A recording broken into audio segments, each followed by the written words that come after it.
My name is Marta Morrison, and what I'm about to share with you changed my life forever. On September 15th, 2019, I didn't just have a brush with death. I actually died for 21 minutes and 37 seconds. During that time, Jesus Christ himself revealed to me shocking truths about the mark of the beast that I was commanded to share with the world.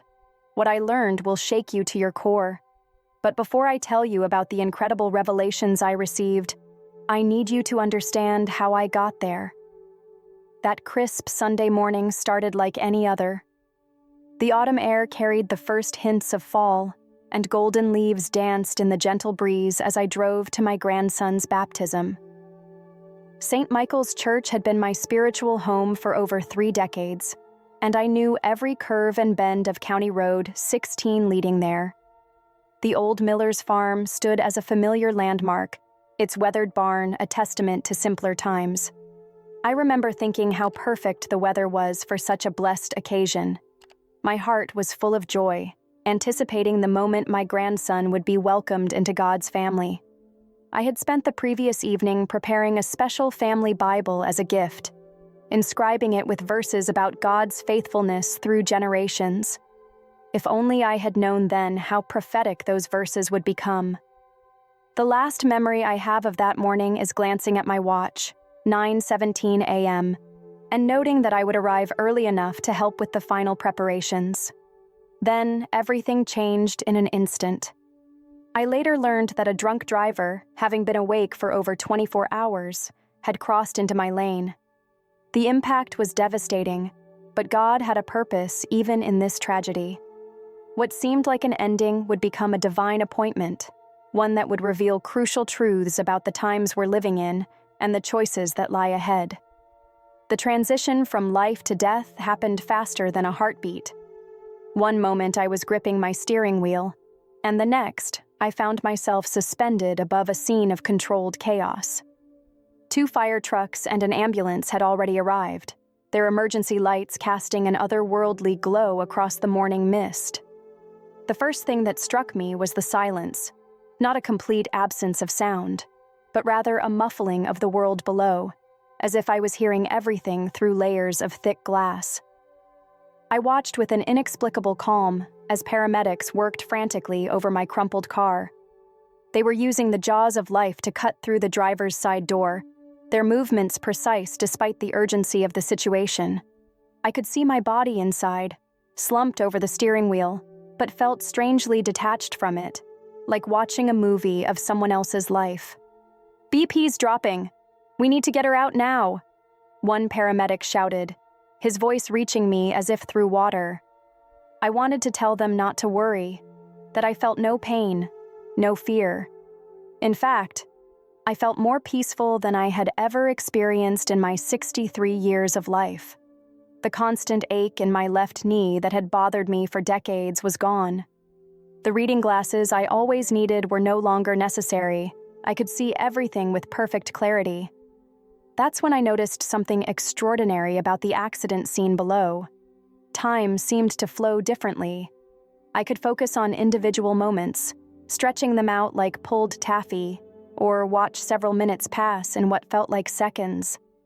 I saw my grandson's baptismal gift, the family Bible I had carefully wrapped in white paper, floating through the air in slow motion as it was ejected from the passenger seat, its pages fluttering like dove's wings before settling in the grass beside the road. Then came the light. It began as a pinpoint in what I can only describe as an upward direction, though earthly directions seemed meaningless in this state. The light grew larger, or perhaps I was moving toward it. It was impossible to tell. Unlike any light I'd experienced before, it had substance, texture, and most remarkably, consciousness. It seemed to be reaching out to me, calling me home. The light formed what appeared to be a tunnel, though that word feels inadequate to describe it. The walls, if you could call them that, were composed of living light that moved and shifted in patterns that somehow conveyed meaning.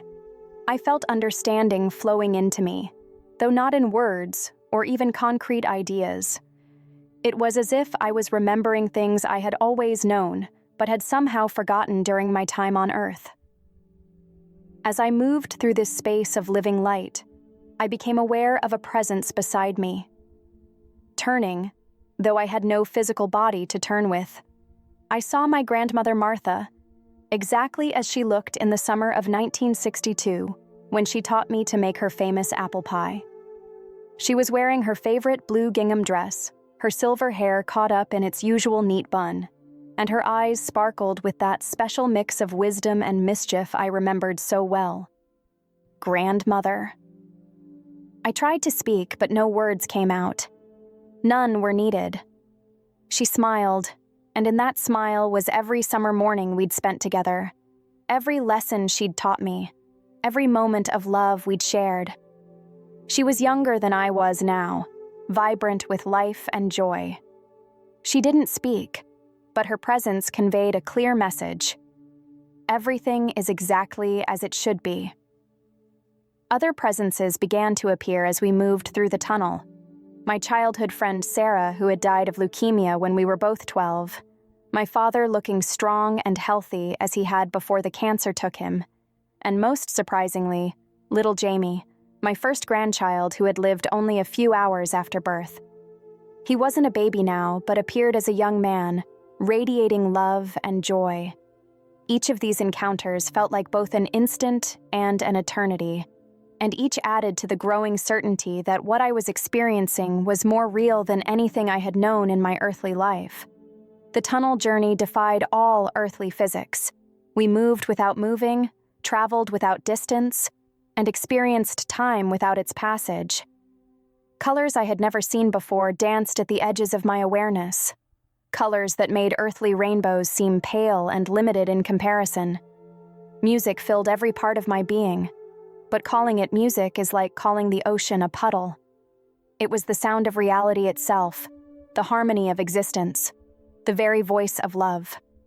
I became aware of my own consciousness expanding. Memories long forgotten surfaced with crystal clarity.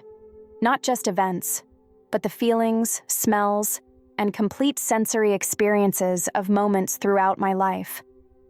I remembered the exact taste of my mother's sugar cookies from Christmas 1965, the precise feeling of my husband's hand when he first held mine at the county fair in 1973, the complete sensation of holding each of my children for the first time.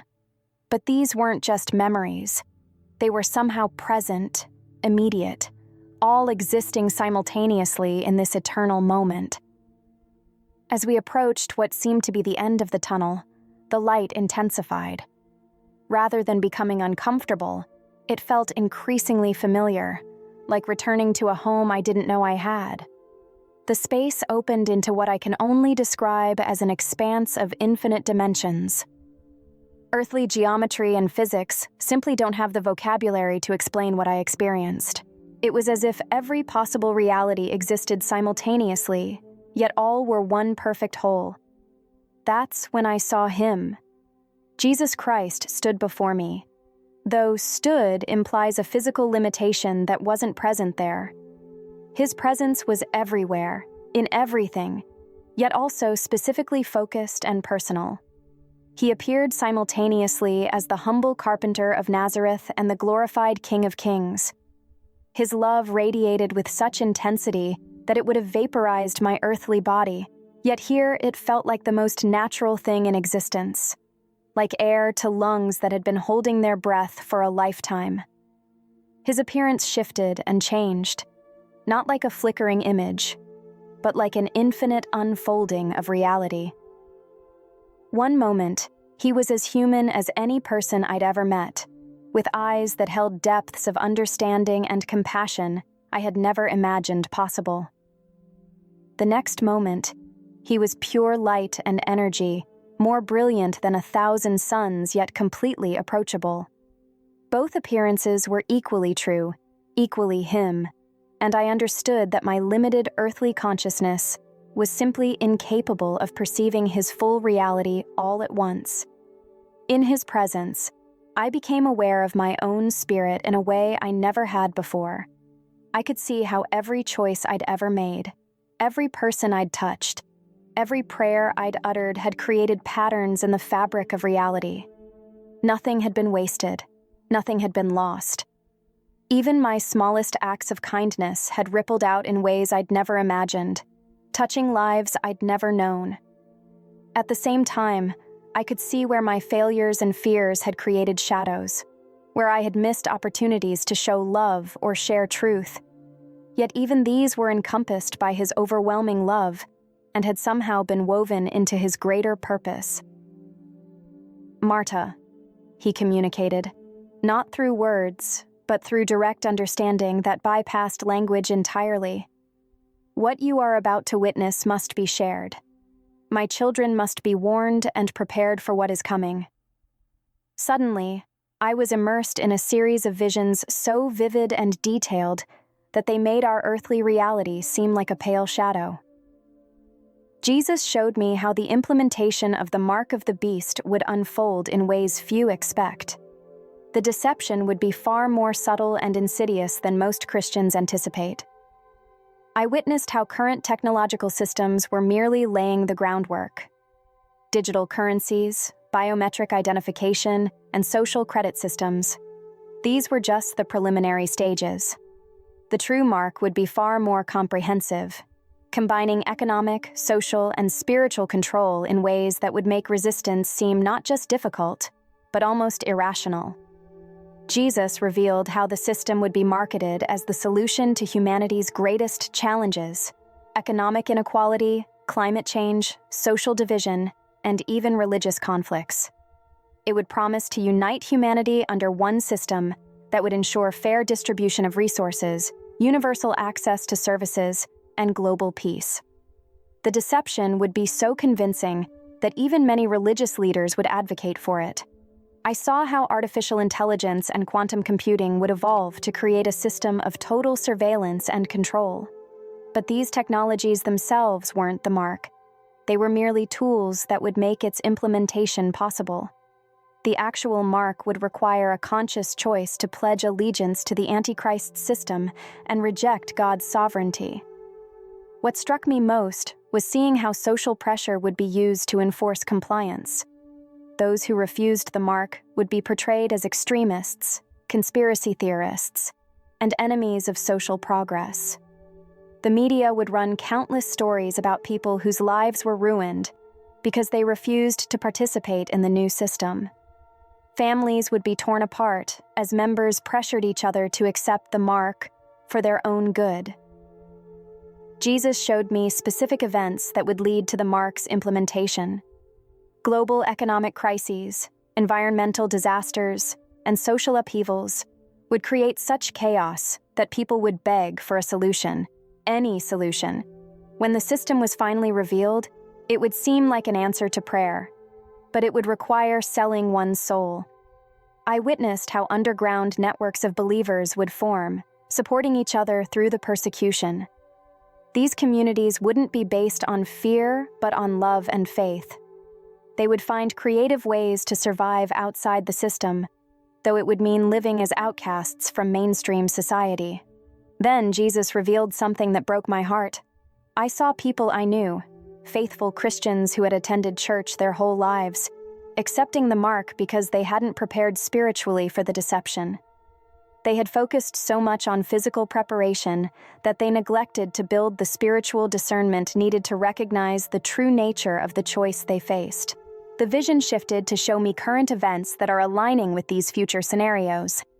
I saw how the pandemic had accelerated the push toward digital systems and normalized the idea of showing proof of status to participate in society. I witnessed how social media was conditioning people to accept constant surveillance and social scoring.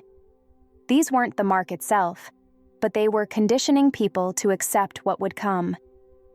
Jesus emphasized that while technology would play a crucial role, the mark would ultimately be a spiritual choice.